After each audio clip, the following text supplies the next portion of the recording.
Truth remains, సత్యము నిలుచును వీక్షకులకు మన ప్రభువును రక్షకుడైన యేసుక్రీస్తు నామములో శుభవందనాలు తెలియజేస్తూ ఉన్నాను. మరొక ఎపిసోడ్లో మిమ్మలను ఈ రీతిగా కలుసుకోవడం సంతోషంగా భావిస్తూ ఉన్నాను. గత ఎపిసోడ్లో the truth of the church, సంఘ సత్యం గురించి మనం ధ్యానం చేశాం. ఈ ఎపిసోడ్లో the truth of the gospel, సువార్త సత్యం లేక సత్య సువార్తను గురించి ధ్యానం చేసే ప్రయత్నం చేద్దాం. భారతదేశానికి సువార్త మొదటి శతాబ్దంలోనే వచ్చినప్పటికీ దాదాపు 2000 సంవత్సరాలు పైన గడిచిపోయినప్పటికీ కూడా భారతదేశంలో క్రైస్తవుల సంఖ్య పెరగకపోవటానికి గల కారణాల్లో ఒక కారణము సువార్త ప్రకటించబడకపోవటము కాదు, కానీ దానిని సరైన విధంగా ప్రకటించకపోవడం, లేకపోతే సువార్తను అర్థమయ్యేలాగా చెప్పకపోవడం అనేటువంటిది ఒక కారణంగా మనం చెప్పవచ్చు. అంచేత ఈరోజు లేఖనాల వెలుగులో సువార్త అంటే ఏంటి, వాట్ ఈజ్ ద గాస్పల్, లేకపోతే definition of the gospel, what is the essence of the gospel, సువార్త యొక్క సారం ఏంటి, సువార్త చేసే పని ఏమిటి అనే విషయాన్ని మనం ధ్యానం చేసే ప్రయత్నం చేస్తూనే ప్రస్తుత సమాజంలో, సంఘంలో ఎలాంటి సువార్తను మనం వింటున్నాం, సువార్తకు భిన్నంగా లేఖనాల్లో చెప్పబడినటువంటి సువార్తకు వేరుగా ఎలాంటి సువార్తను మనం వింటున్నాం, సువార్తను చెరుపుతున్నటువంటి విషయాలు ఏమిటి, లేకపోతే చెరపబడుచున్న సువార్త అనేటువంటి విషయాన్ని కూడా మనము ఆలోచన చేసే ప్రయత్నం చేద్దాం.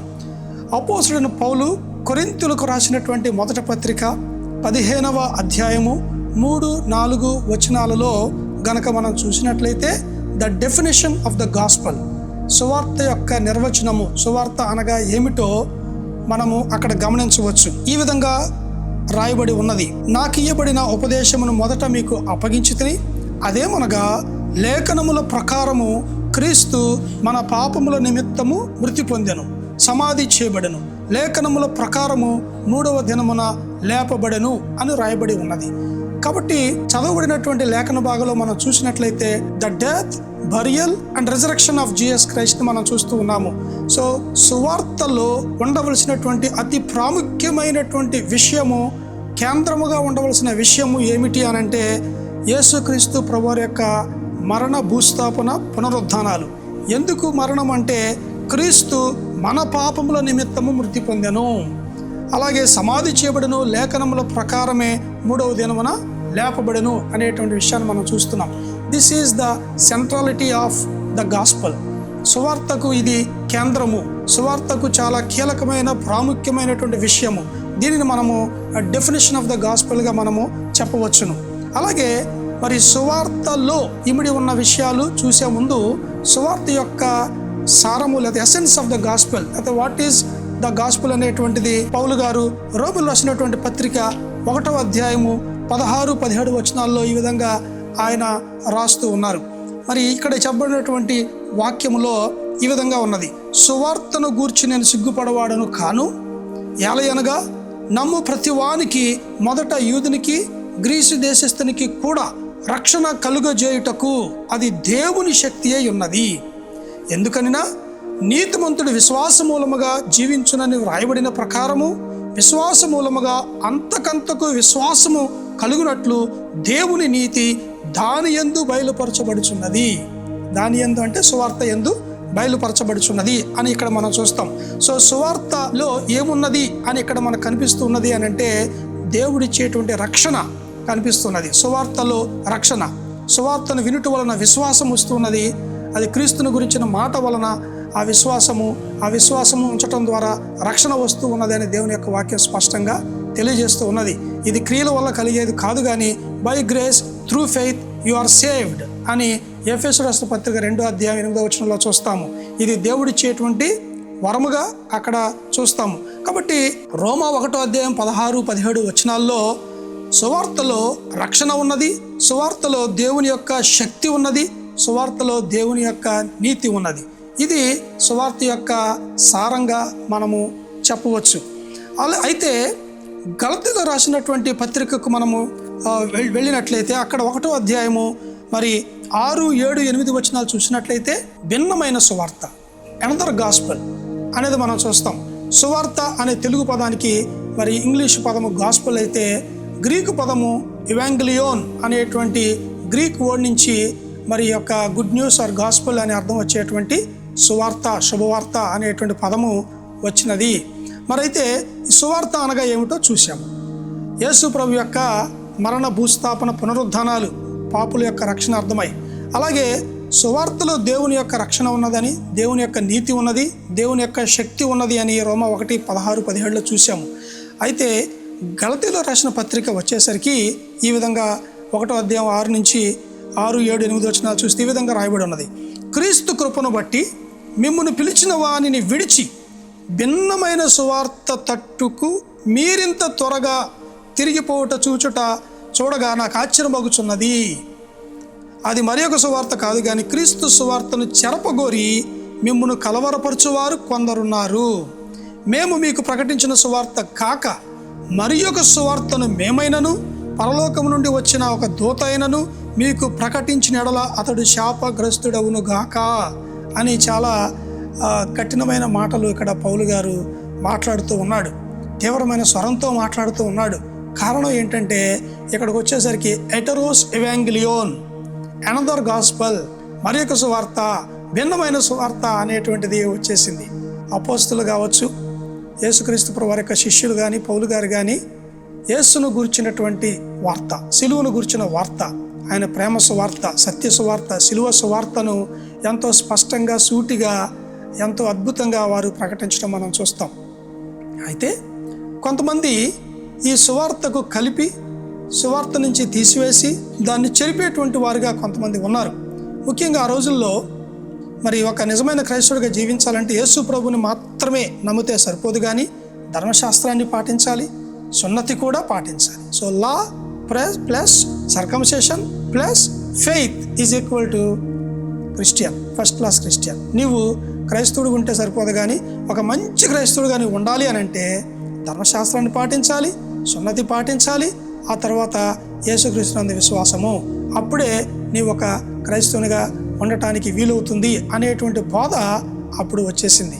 కాబట్టి పౌలు గారు లా వర్సెస్ గ్రేస్, రోమీయులకు రాసిన పత్రికలో, గలతీయులకు రాసిన పత్రికలో కూడా చక్కగా దేవుని యొక్క మరి పాత నిబంధన లేఖనాల యొక్క వెలుగులో యేసుక్రీస్తు ప్రభు వారిని ఎంతో అద్భుతంగా ఆయన వివరిస్తూ, వర్ణిస్తూ, పాత నిబంధనలో ఇంప్లిసిట్గా, అంతర్లీనంగా ఉన్నటువంటి యేసుక్రీస్తు ప్రభు వారిని మరి క్రొత్త నిబంధనలో ఏ విధంగా ఆయన లేఖనాల నెరవేర్పుగా ఆయన జన్మ, ఆయన జీవితం, మరణం, భూస్థాపిత పునరుద్ధానాన్ని చక్కగా సువార్తగా ఎక్స్ప్లెయిన్ చేశాడు.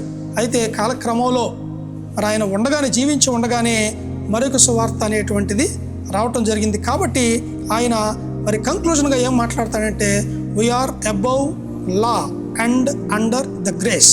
మనము ధర్మశాస్త్రానికి పైన దాన్ని దాటిపోయాము, మరి కృప కింద ఉన్నాము అనేటువంటి కంక్లూజన్ని చాలా చక్కగా మరి గలతీయులకు రాసిన పత్రిక కానీ, రోమీయులకు రాసిన పత్రికలో కానీ చక్కగా వివరిస్తారు. ఆ సువార్తలో మరి ఇమిడి ఉండాల్సినటువంటి అంశాలు, మూల వస్తువులు లేకపోతే దినుసులు ఏమిటి అని కనుక మనం చూసినట్లయితే, సువార్తలో ఇంతకుముందు మనం చెప్పినటువంటి ఆ ప్రాముఖ్యమైనటువంటి యేసుక్రీస్తు యొక్క జనన, మరణ, పునరుద్ధానాలతో పాటుగా సువార్తలో ఒక 4 కీలకమైన విషయాలు గమనించే ప్రయత్నం చేద్దాం.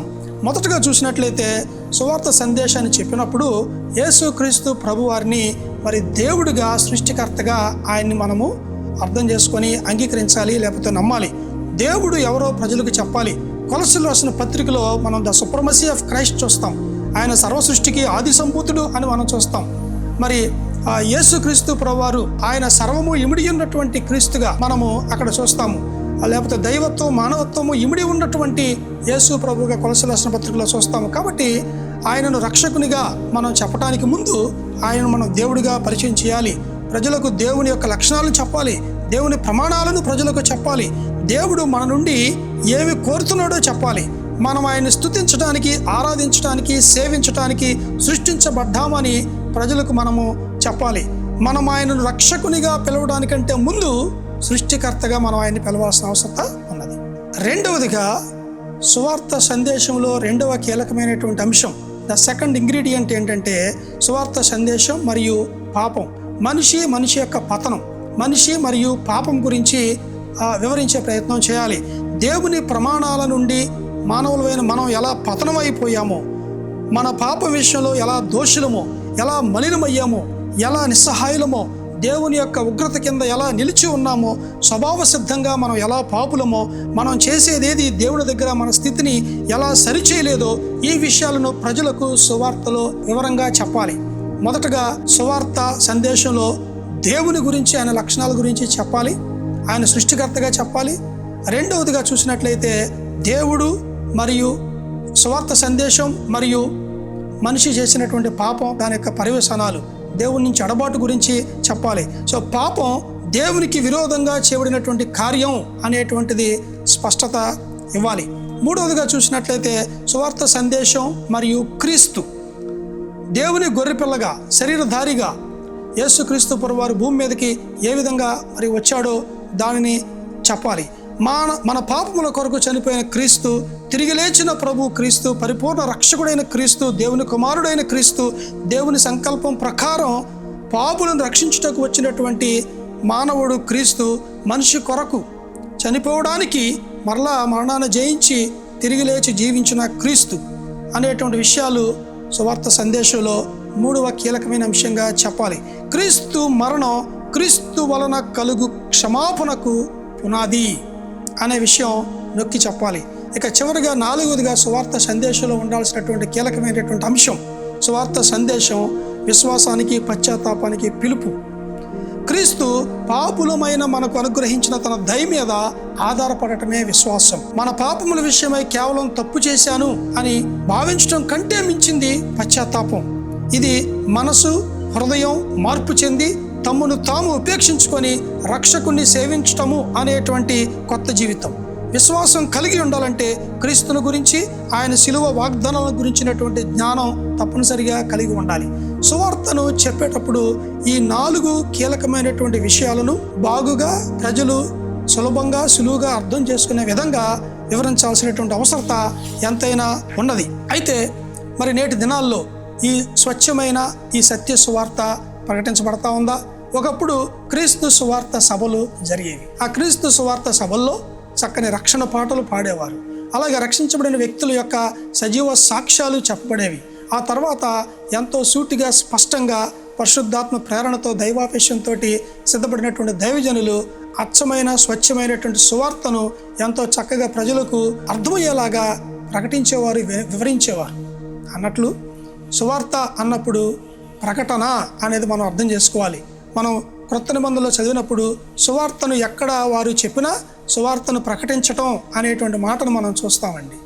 సువార్త అంటే అది సంఘానికి బయట, అనగా సంఘం అన్నప్పుడు విశ్వాసుల గుంపు, పరిశుద్ధులు అని మనం అర్థం చేసుకుంటాం. కాబట్టి మరి సువార్త ఎవరికి కావాలి అంటే విశ్వాసులకు కాదు కదా, సంఘానికి కాదు కదా. సంఘానికి వెలుపల ఉన్నటువంటి వారికి ఈ గుడ్ న్యూస్ని అనౌన్స్ చేయాలి, లేకపోతే ప్రకటించాలి. దీన్ని మనం ప్రీచింగ్ అని అనుకుంటే, సంఘములో ఉన్న విశ్వాసులకు టీచింగ్ కావాలి, అనగా బోధ కావాలి. వారిని ఎక్విప్ చేయడానికి, ఎంపవర్ చేయడానికి, ఎడిఫికేషన్ చేయడానికి, సన్నద్ధం చేయడానికి, వారు ఆత్మీయంగా క్షమావృద్ధి చెందటానికి లేఖనాలను వారికి బోధించాలి. సో సువార్తనేమో ప్రకటించాలి, యేసే క్రీస్తుని రక్షకుడని, దేవుడని, మనిషి పతనం అయిపోయినటువంటి, మరణానికి లోనైనటువంటి పాపి అని, ఆ పాపానికి విరుగుడును పరిష్కారాన్ని సిలువలో యేసుక్రీస్తు ప్రభువారు దైవ మానవుడిగా ఈ భూమి మీద కేతించి 100% మనిషిగా మన స్థానంలో చనిపోయాడని, ఆయన దేవుడు కాబట్టి 3వ దినాన మళ్ళీ తిరిగి లేచి మనకు రక్షణను ఆయన బహుమానంగా ఇస్తూ ఉన్నాడని చెప్పేసి, నమ్మిన వారికి రక్షణ ఇస్తున్నాడని చెప్పేసి అది సంఘానికి వెలుపలున్న వారికి ప్రకటించాలి. అయితే నేటి సమాజంలో ఏం జరుగుతూ ఉంది? సువార్త స్థానంలో ప్రాస్పరిటీ గాస్పెల్ వచ్చేసింది. స్వస్థతలకు పెద్దపీట వేస్తూ ఉన్నారు, ఆశీర్వాదాలకు పెద్దపీట వేస్తూ ఉన్నారు. సువార్త మరుగున పడిపోతూ ఉన్నది. సువార్త చాలా చులకన చేయబడుతూ ఉన్నది. చాలా తేలికగా, చాలా లైట్గా సువార్త చెప్పబడుతూ ఉన్నది. పైపై మెరుగులు ఎక్కువైపోతూ ఉన్నాయి, జనాకర్షణ పథకాలు ఎక్కువైపోతూ ఉన్నాయి. ప్రియమైన దేవుని బిడ్డలారా, ఇది చాలా శోచనీయం, చాలా విచారకరం. హంగులు, ఆర్భాటాలు ఎక్కువైపోతూ ఉన్నాయి. ప్రజలను ఆకర్షించి కక్ష చేత, నిశ్చేతను సువార్త ప్రకటించాలి. కానీ ప్రస్తుతం ఏం జరుగుతూ ఉన్నది? సువార్తను కప్పిపుచ్చేటువంటి విషయాలు ఎక్కువగా మనకి కనిపించడం మనం చూస్తూ ఉన్నాం. సో క్రొత్త నిబంధనలు ఏ విధంగా గలతీయులకు రాసిన పత్రిక 1వ అధ్యాయంలో మనం ఇంతకుముందు చదువుకున్నట్లుగా మరి ఒక సువార్త, భిన్నమైన సువార్త వచ్చింది. అప్పుడు పౌలు గారు ఏమన్నాడండి? 8వ వచనంలో మనం చూసినట్లయితే, మేము మీకు ప్రకటించిన సువార్త గాక మరి ఒక సువార్తను మేమైనను పరలోకము నుండి వచ్చిన ఒక దూతైనను మీకు ప్రకటించినట్లా అతడు శాపగ్రస్తుడు అవును గాక అని చెబుతూ ఉన్నాడు. మేము ఇంతకుముందు మీకు ఏదైతే సత్య సువార్తను చెప్పామో ఆ సువార్త కాకుండా ఒకవేళ వేరొక సువార్తను మళ్ళీ మేమే వచ్చి చెప్పినా మీరు నమ్మొద్దు, ఒకవేళ దేవదూతలు దిగి వచ్చి చెప్పినా సరే మీరు నమ్మొద్దు అని ఎంతో ఘంటాపదంగా నొక్కి పౌలు గారు చెప్తూ ఉన్నారండి. కానీ ఈ రోజుల్లో సువార్త ఒకటే, అది సత్యం, అది నిత్యం, అది అప్పటికీ మారదు. 2+2 = 4. అది ఏ విధంగా యూనివర్సల్ ట్రూత్గా మారదో, మిల్క్ ఈజ్ వైట్, పాలు తెల్లన అన్నటువంటిది ఏ విధంగా మారదో, సువార్త అనేటువంటిది కూడా ఆదిమ సంఘం నుంచి నేటి ఆధునిక సంఘం వరకు అది దానిలో మార్పు లేదు. కానీ నేటి దినాల్లో చూస్తున్నట్లయితే మనుషులు రక్షించే సువార్త కాకుండా మనుషులను సంతోషపెట్టేటువంటి, మనుషుల యొక్క మెప్పు కోరేటువంటి విషయాలు అనేకం. మనుషులకు ఆశీర్వాదాలంటే ఇష్టం కాబట్టి వాళ్ళ యొక్క అవసరతలను క్యాష్ చేసుకునే ప్రయత్నం అనేక మంది చేయడం మనం నేటి దినాల్లో చూస్తూ ఉన్నాం. కాబట్టి చాలా చాలా జాగ్రత్తగా ఉండాలి. సువార్తకు ఆల్టర్నేటివ్ కానీ ఆప్షన్ కానీ ఇంకొకటి లేదు. There is no alternative for the gospel of Christ. సువార్తను మాత్రమే, క్రీస్తు కేంద్రంగా ఉన్నటువంటి సువార్త, ఆ సిలువను ఫోకస్ చేసేటువంటి, సిలువ కార్యాన్ని ఫోకస్ చేసేటువంటి సువార్తను మాత్రమే ప్రకటించాలి. అదే మనుషులను రక్షించేదిగా ఉన్నది. కాబట్టి తస్మాత్ జాగ్రత్త. సువార్త ప్రకటించబడినటువంటి సంఘం, క్రీస్తుని ఫోకస్ చేయనటువంటి సంఘం ఏదైనా ఉన్నది అని అంటే జాగ్రత్తగా ఉండాలి. అలాగే సువార్తను పేరుతోటి మరి ఆయా విధాల కార్యక్రమాలు ఎవరైనా చేస్తూ ఉంటున్నట్లయితే అలాంటి వారి విషయంలో కూడా జాగ్రత్తగా ఉండాలి. అందుకనే దేవుని వాక్యంలో అనేక సందర్భాలు చెప్పబడింది, మెలకువగా ఉండండి, జాగ్రత్తగా ఉండండి, మోసపోకుడి, దేవుడు వెక్కిరించబడడు అనేటువంటి మాట మనం చూస్తూ ఉన్నాం. కాబట్టి సంఘము మోసగించబడతా ఉన్నది, జాగ్రత్తగా ఉండాలి. సువార్త కల్తీ చేయబడుతూ ఉన్నది, చెరపబడుతూ ఉన్నది, జాగ్రత్తగా ఉండాలి. సువార్తను అలాగే అనగా సువార్త అవిశ్వాసులకు చెప్పాలి, అవిశ్వాసులకు సువార్త చెప్పేటువంటి కార్యక్రమంలో విశ్వాసం కూడా కలిపి ఉద్యమం అనేటువంటిది మనం చేయకూడదు. ఎందుకనంటే కొంతమంది ఈ రోజులు ఎక్కువగా సువార్త ఉజ్జీవ సభలు అని చూస్తూ ఉన్నాం. ఏమంటున్నారంటే అవిశ్వాసులతో పాటు విశ్వాసులు కూడా వస్తారు కదా, కాబట్టి ఈ విధంగా పెట్టడం జరుగుతుంది అని చెప్తూ ఉన్నారు. సువార్త ప్రకటించడానికి కేవలం సువార్త సభలే పెట్టాలి. ఉద్యమం విశ్వాసులకు అవసరమే, కాదనటం లేదు. ఆ ఉద్యమ సభలు వేరుగా విశ్వాసుల కొరకు మందిరంలో దేవుని యొక్క సంఘముగా వారు కూడుకున్నప్పుడు ప్రత్యేకంగా విశ్వాసుల క్షేమాభివృద్ధి కొరకు ఉద్యమ సభలు పెట్టుకోవాలి. రెండు కలిపి పెట్టడం వల్ల దేనికి న్యాయం జరిగే అవకాశం ఉండదు, లేకపోతే మంచి ఫలితాలు రావడానికి అవకాశం ఉండదు. సువార్త సభలు జరుగుతున్నాయి అంటే విశ్వాసులు ప్రార్థించాలి, విశ్వాసులు పాటలు పాడాలి, విశ్వాసులు ఫిజికల్ అరేంజ్మెంట్స్, స్టేజ్ అరేంజ్మెంట్స్ వగేర ఎన్నో పనులు ఉంటాయి, అవన్నీ చేయాలి. మరొక వైపున సువార్త సభలు జరుగుతుంటే విశ్వాసులు ఖాళీగా ఉండకుండా ఒక పక్కన వారు ప్రార్థన చేస్తూ ఉండొచ్చు. విశ్వాసులు చేయడానికి ఎన్నో పనులు ఉంటాయి. కాబట్టి సువార్త మరి అవిశ్వాసుల కొరకు ఏర్పాటు చేయాలి. ఆ మీటింగ్లో ఎంతో ధనం ఖర్చు పెట్టి మీటింగ్స్ ఏర్పాటు చేసినప్పుడు స్వచ్ఛంగా అచ్చంగా సువార్త మాత్రమే చెప్పాలి. అప్పుడు మంచి ఫలితాలు ఉండడానికి అవకాశం ఉంది.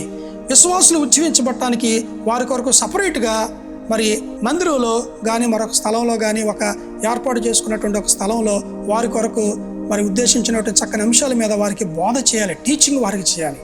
ఈ రెండు కలిపి అనేక చోట్ల చేస్తూ ఒక విధంగా డబ్బులు కలిసి వస్తాయనో, మా 2 సార్లు మీటింగ్ పెట్టాల్సిన అవసరం లేకుండా కారణాలు ఏమైనా కావచ్చు, అవగాహన లోపం కావచ్చు, మరొక కారణం కావచ్చు. ఇది జాగ్రత్తగా ఉండాలి. మరికొంతమంది ఈ సువార్త సభలకి ఉద్యోగ సభలతో పాటు అగ్ని అంటున్నారు, అభిషేకం అంటున్నారు, లేకపోతే ఇంకా రకరకాల పేర్లు, ఏదో ఒక వెరైటీ కావాలనేటువంటి తాపత్రయంతో కావచ్చు, మరొక విధంలో కావచ్చు, బహిరంగ సభలు పెట్టి ఇవన్నీ కూడా చేస్తూ ఉన్నారు. విశ్వాసులు వేరు, అవిశ్వాసులు వేరు. మరి గుర్రాన్ని గాడిదని కలిపి కట్టడానికి వీల్లేదు. వెలుగుకి చీకటికి పొత్తు లేదు. విశ్వాసికి అవిశ్వాసికి జోడి ఎక్కడ అనే దేవుని వాక్యంలో ఆయా సందర్భాల్లో మనం చూస్తూ ఉంటాం. కాబట్టి మరి ఈ యొక్క సువార్తను ప్రకటించే విషయంలో మనము సమయాన్ని వ్యర్థం చేసుకోకుండా, ధనాన్ని వ్యర్థం చేసుకోకుండా, అలాగే సువార్తను మనము వేరే వాటిని సువార్తకు కలిపి చెప్పకుండా సూటిగా, స్పష్టంగా, తేటగా మనము సువార్తను ప్రకటించే వరంగా ఉండాలి. ఈ రోజుల్లో చాలామందికి సువార్త అంటే ఏంటో కూడా తెలియకుండా, అవగాహన లేకుండా బోధించేటువంటి వారు కూడా లేకపోలేదు, ప్రకటించే వారు కూడా లేకపోలేదు. మరి నేను ముగించే ముందు సువార్తని క్లుప్తంగా మీ దృష్టికి తీసుకొచ్చి, గాస్పెల్ ఇన్ ఏ నట్షల్ మీ దృష్టికి తీసుకొచ్చి ముగించే ప్రయత్నం చేస్తాను. యేసు దేవుని కుమారుడు, ఆయన పరలోకం నుండి భూమి మీదకి వచ్చాడు. పరిపూర్ణమైనటువంటి జీవితాన్ని జీవించాడు. సిన్లెస్ లైఫ్ ఆయన జీవించాడు. మన పాపముల కొరకు సిలువ మీద మరణించాడు. మానవు నుండి తిరిగి లేచాడు. ఇప్పుడు పరలోకంలో ఉన్నాడు. నిత్య జీవం అనే ఉచిత బహుమానాన్ని మనకు అనుగ్రహిస్తున్నాడు. This is the gospel in a nutshell. సువార్త క్లుప్తంగా ఇది. ఆయన యొక్క దైవత్వాన్ని గురించి మాట్లాడుతున్నాం. ఆయన దైవ మానవుడిగా భూమి మీదకి దిగి రావడం గురించి మాట్లాడుతున్నాం. పరిపూర్ణమైన జీవితం, పరిశుద్ధంగా జీవించడం గురించి మాట్లాడుతున్నాం.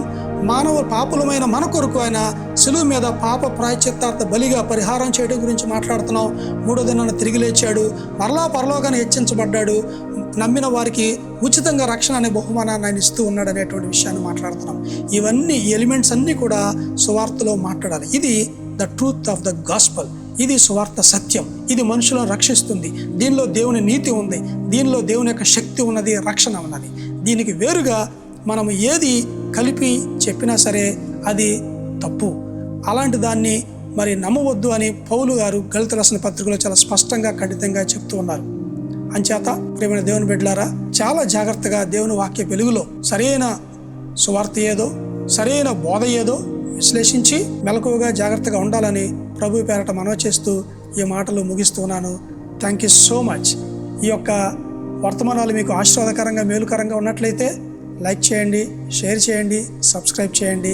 అలాగే మరిన్ని ఆధ్యాత్మికమైనటువంటి వర్తమానాల కొరకు ప్రార్థన చేయండి. ఈ ట్రూత్ రిమైన్స్ అనే ఛానల్ యొక్క ఉద్దేశం సత్యవాక్యాన్ని ఈ సమకాలీన ప్రపంచంలో సరిగా విభజించి ప్రస్తుత సమాజంలో ఉన్న పరిస్థితుల్లో విశ్లేషించి మీ ముందుకు మరి సత్యాన్ని తీసుకురావాలి, సంఘాన్ని మేలుకొల్పాలి, పురుకొల్పాలి, ప్రభు రాకడకు సిద్ధపరచాలి అనేటువంటి ఉద్దేశంతో ఈ ఛానల్ ప్రారంభించడం జరిగింది. ప్రార్థించండి. మీ అందరికీ కూడా మరొకసారి హృదయపూర్వక వందనాలు. God bless you.